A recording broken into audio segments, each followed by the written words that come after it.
As tennis Big Four, now the Big Three, have aged, the narrative has shifted quickly to tennis NextGen. Players, some of whom were not even born when Roger Federer first hit his prime, are now playing alongside, and against, him. Those who were in diapers when Roger Federer set many of his records are now facing him on the opposite side of the net, and winning.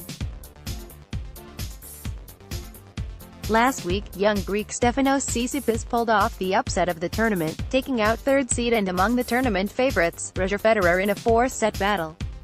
Then, he pulled off a scorcher against Roberto Bautista Agut, rallying after a second-round loss and a strong charge back from the Spaniard. Following Federer's loss to Tsitsipas last week, veteran rebel and tennis player John McEnroe caused him to bristle with his remark about watching tennis, changing of the guard. Federer was quick to reply that he had heard that story for the last 10 years. John's in front of the mic a lot. He's always going to say stuff. I love John. I've heard that story the last 10 years. From that standpoint, nothing new there, he said. One might, and many did, in fact, dismiss that as the irritation of a great who had just lost at the Grand Slam stage despite having been one of the favorites. But here, Federer is right.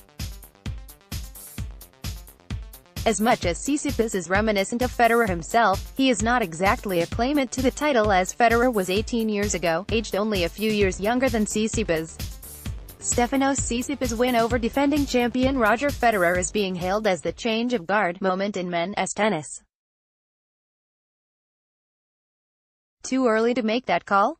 Many said last week that Tsitsipas' win reminded them of a certain match at Wimbledon 2001, when a young 19-year-old Swiss in a ponytail defeated one of the greatest of all time, seven-time winner, four-time defending champion Pete Sampras, on what was all but his turf. Federer would go on to lose his quarterfinal match to homestar Tim Henman, but it was a hard-fought battle regardless.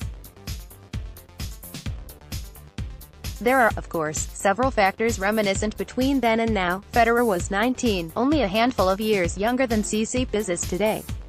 Both players were seeded almost identically, Federer 15th, Tsitsipas 14th, and then, of course, come the aesthetic similarities, the shaggy hair and headbands that so many articles and think pieces over the past week have referred to. But is it really a changing of the guard? A number of young players have managed to progress through the round of 16 this year, among them 22-year-old Borna Coric, 21-year-olds Alexander Zverev, described by a litany of former no-ones as a future number one, American ace Frances Tiafoe, and 22-year-old Daniil Medvedev, who scalped a set-off world number one and tournament favorite Novak Djokovic. Alexander Zverev's loss to Milos Raonic suggests the talented German still has a long way to go, mentally, before he can break into the big league. None of the ATP's current next-gen finals lack in talent, particularly Zverev, who at 22 has a staggering 10 ATP Tour-level singles titles, one in the doubles, has hit as high as world number 3, and is the youngest player in the ATP current top 10.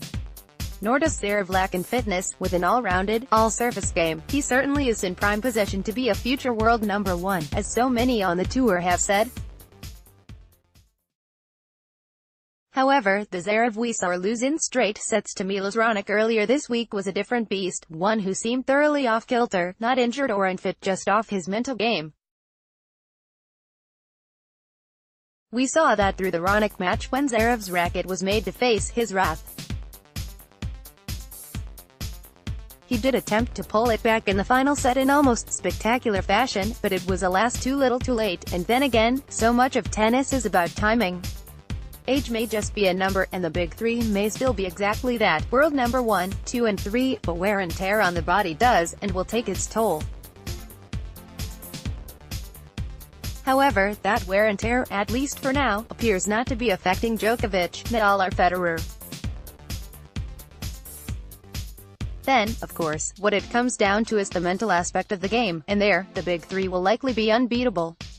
Rafael Nadal was in top physical form against young Frances Tiafoe, making short work of the American for a 6-3, 6-4, 6-2 entry into the semi-finals of the Australian Open.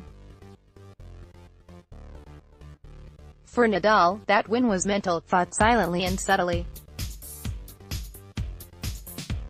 With slight changes in his now more open serve, Nadal has done what so many, younger, or older, have not done: adapt to a changing game and newer opponents.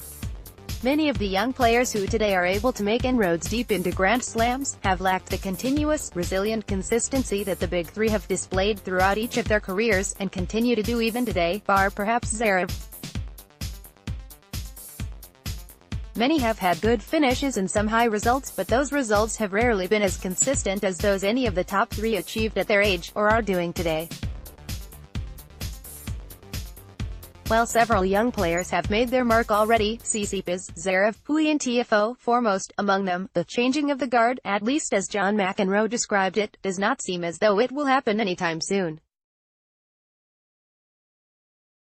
Or at least not until Federer, Djokovic, and Nadal decide, themselves, to step away from the game. The next gen may have established themselves, but there does not look to be a changing of the guard just yet, at least not for tennis own royalty. First Post is now on WhatsApp. For the latest analysis, commentary and news updates, sign up for our WhatsApp services. Just go to firstpost.com/WhatsApp and hit the subscribe button.